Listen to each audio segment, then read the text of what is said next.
In this video, I'll demonstrate how to create NSX firewall rules for a 3-tier application.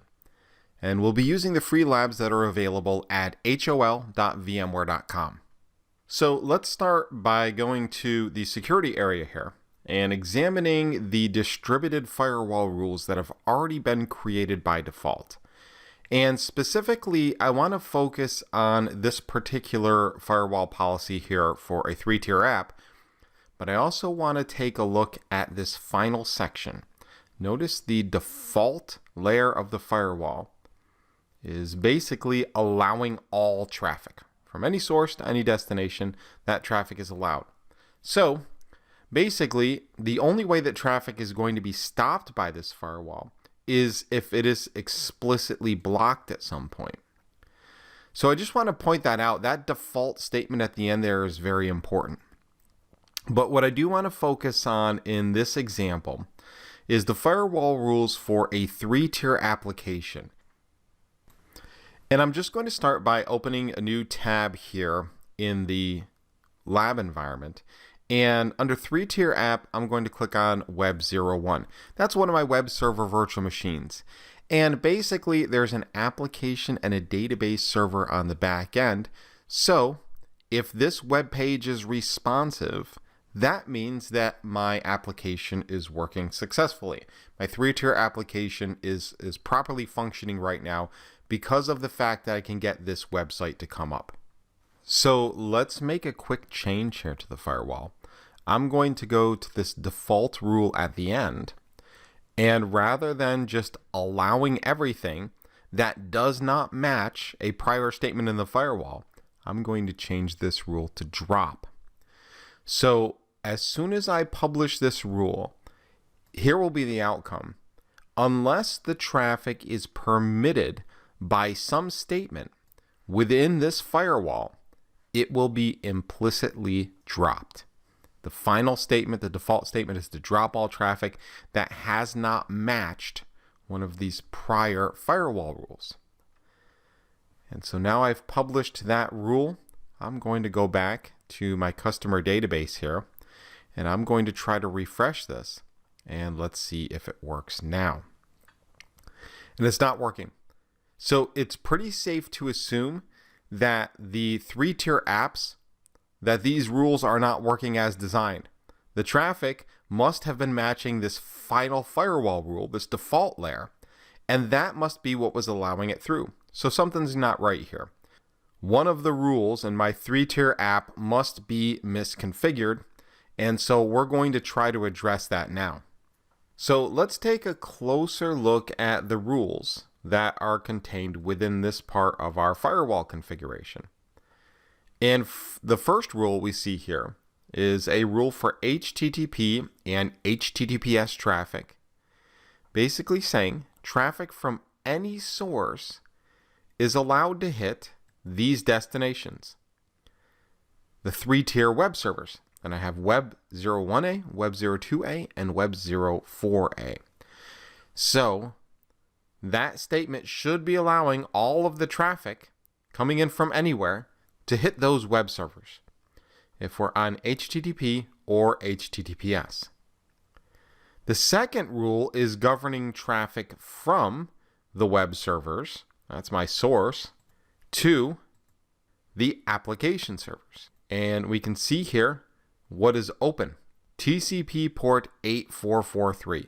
So we're allowing traffic from the web servers to the application servers on TCP port 8443.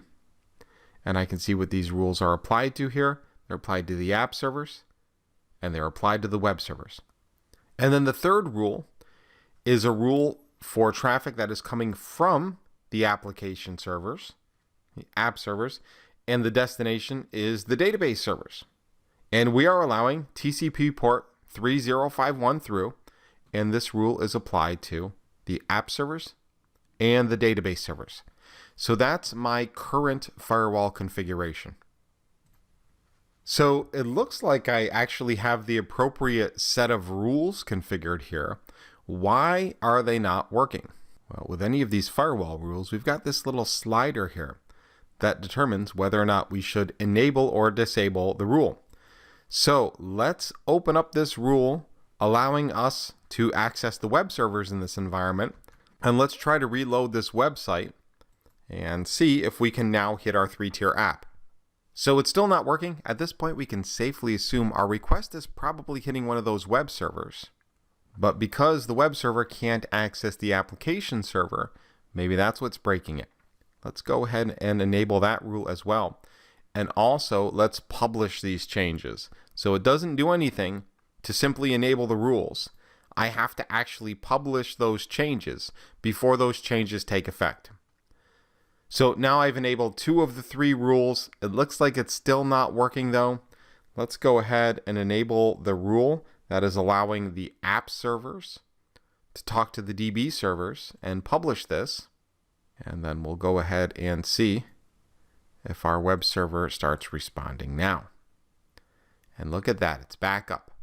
Okay, so at this point, all we've basically done is verify that, hey, if we've got these rules enabled and if the rules are configured correctly, this 3-tier application works. Right? All of the application components are functional. As long as I enable the appropriate rules and they're properly configured, this application is working correctly. That's really all we've done thus far. So now let's experiment a little bit here. I'm going to select this 3-tier app section of my configuration here, this policy, and I'm going to go ahead and delete this policy, and I'm going to publish that change.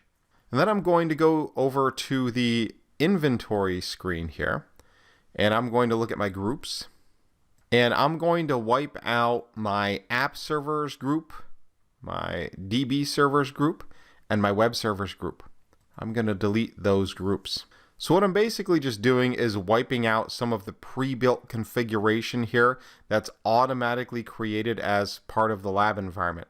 I'm getting rid of these groups of my 3-tier virtual machines, and I'm getting rid of the policies that were automatically created and present for me when I logged into the lab environment. And it looks like this particular group is still being referenced. Let's go back to our distributed firewall here. And I'm actually going to delete all of these other policies as well. Everything except for my default rule at the very end. And let's go back to inventory and see if I can get rid of this final group now. My 3-tier web servers. So there we go. It won't allow you to delete a group if that group is being referenced in a firewall policy. So the reason I deleted everything is basically so that we will have the opportunity to rebuild it ourselves. And we know that the application works. So if we get the firewall settings correct, we should be able to get this back up and running. So let's rebuild it.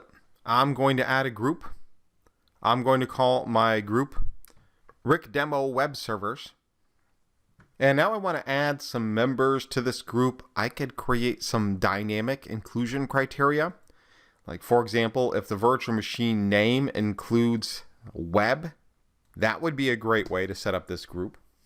I could specify the IP addresses of the members, the MAC addresses.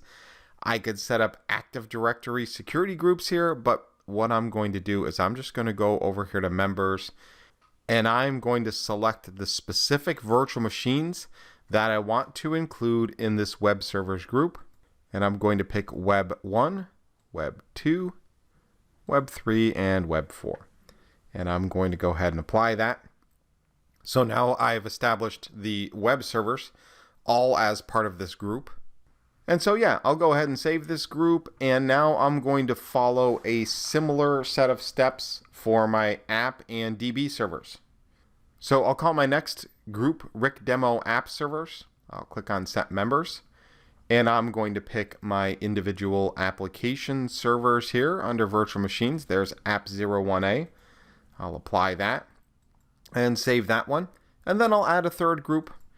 I'm going to call this one Rick Demo DB Servers. I'll click on Set Members, and again will pick some specific virtual machines as members, and the only member I'm going to add here is my DB01A virtual machine, and I'll save that as well.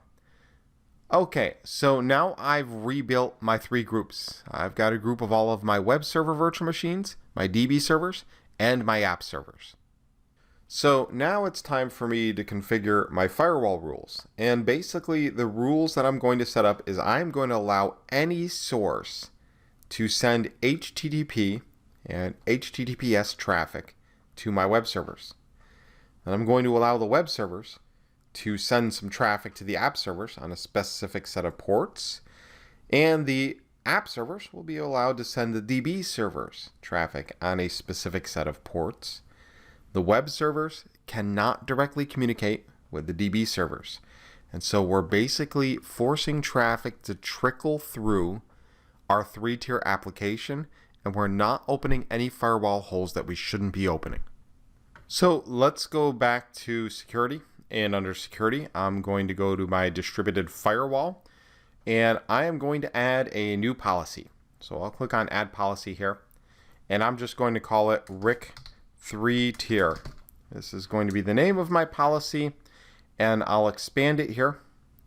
There's nothing in there thus far. So that's my new policy. And so I'll click on the little ellipsis next to it, and I'm going to choose add rule. And the first rule I'm going to create is going to be for my web servers. And what I'm going to do is allow any source to send traffic to a specific group.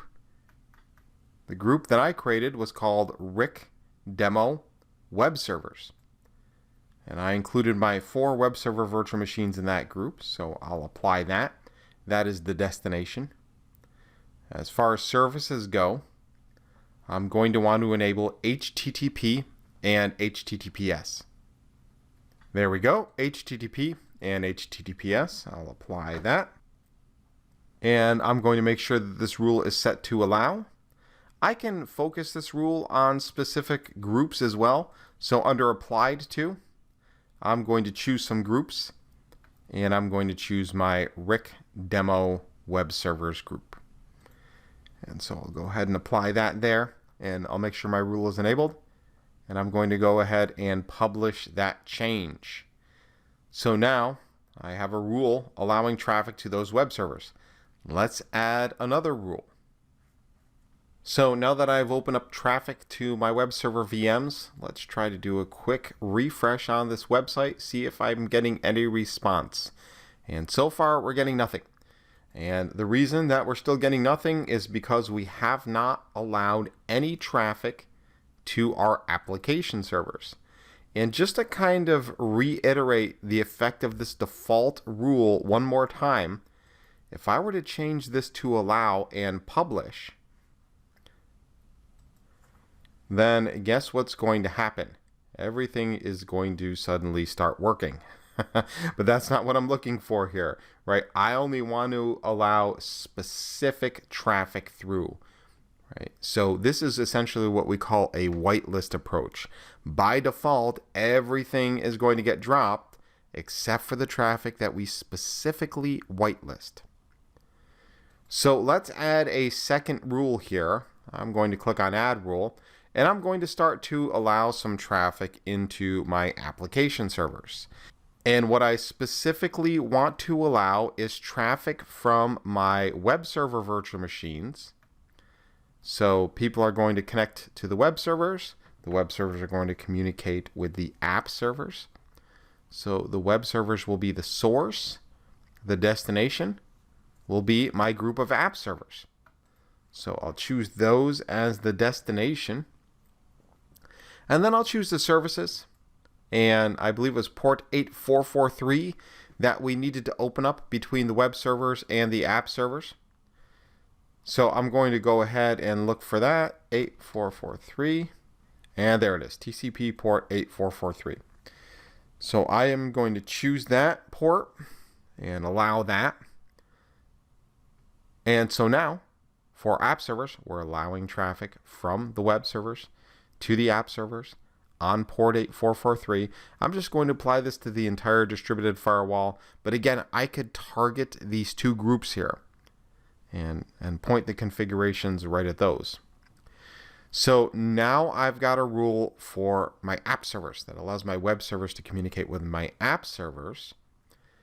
And let's just test this again to make sure it's still not working. It shouldn't be working yet because I haven't enabled the necessary rules to reach my DB tier. Still not working. So let's add one more rule to this policy. I'm going to go ahead and add a new rule. I'm going to call this rule DB servers. And I'm going to say from my application servers, I want to allow the application servers to communicate with the database servers. And I want to do so on a specific set of ports. Now I am going to do something a little bit different here. So for the destination, I'm going to choose RIC demo DB servers. So the source is my app servers. The destination is my DB servers. And for services, like I showed you in the last couple rules, I can pick a pre-built service in here, or I can go ahead and click on Add Service, and I can create my own custom service. And I can pick specific protocols that I want to allow through.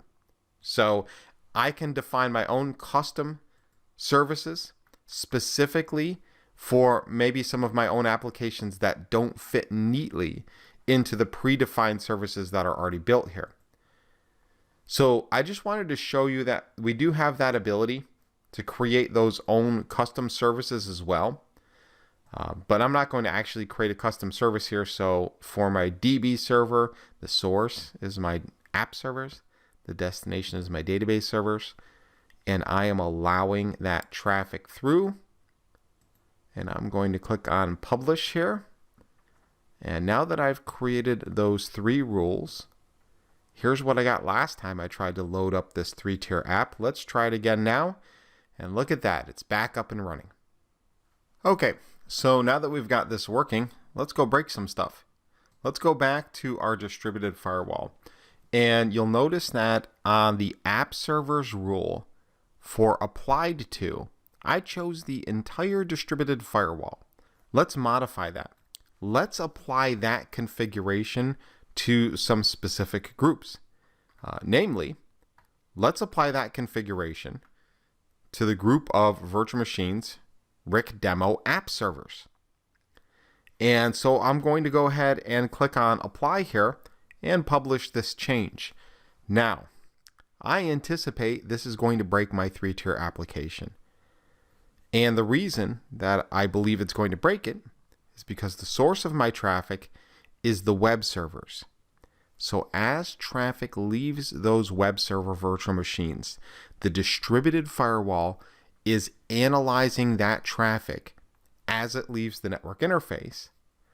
And so the rules allowing that traffic to the app server, they're not actually instantiated for that group of virtual machines. So let's see what happens here if I click on refresh, and it looks like my application is broken yet again. My little spinner is just spinning there. So let's go back to the app servers rule, and for applied to, instead of just selecting the RIC demo app servers, let's add in the RIC demo web servers. And let's publish that configuration and see what happens to my 3-tier application now. There we go, back up and running, it loaded instantly. So the groups that you apply these rules to, you have to have it on the groups that are producing outbound and inbound traffic. And the goal here is to kind of target these rules at specific groups of virtual machines for a couple reasons. Number one, we don't want to unintentionally open traffic on certain groups of VMs that shouldn't be open. Right, so that's goal number one, is to kind of target that configuration at specific groups. But goal number two is just to kind of keep our firewall kernel modules more efficient. So I don't want to have thousands of rules applied to every single virtual machine. I want to target the rules that apply to the virtual machines that they apply to. So in review, we had to apply this to both of those groups because these rules are being enforced As the traffic is leaving the source VM, the rules being enforced on that source virtual machine network interface, and then the rules are being enforced yet again as the traffic arrives at the destination virtual machine's virtual network interface as well. So now we've learned about how the distributed firewall configuration works. In the next video, we're going to move right on to the gateway firewall. And I would recommend moving on to that video immediately, because many of the concepts that we've learned about here, we're going to continue to build on those in the gateway firewall lesson.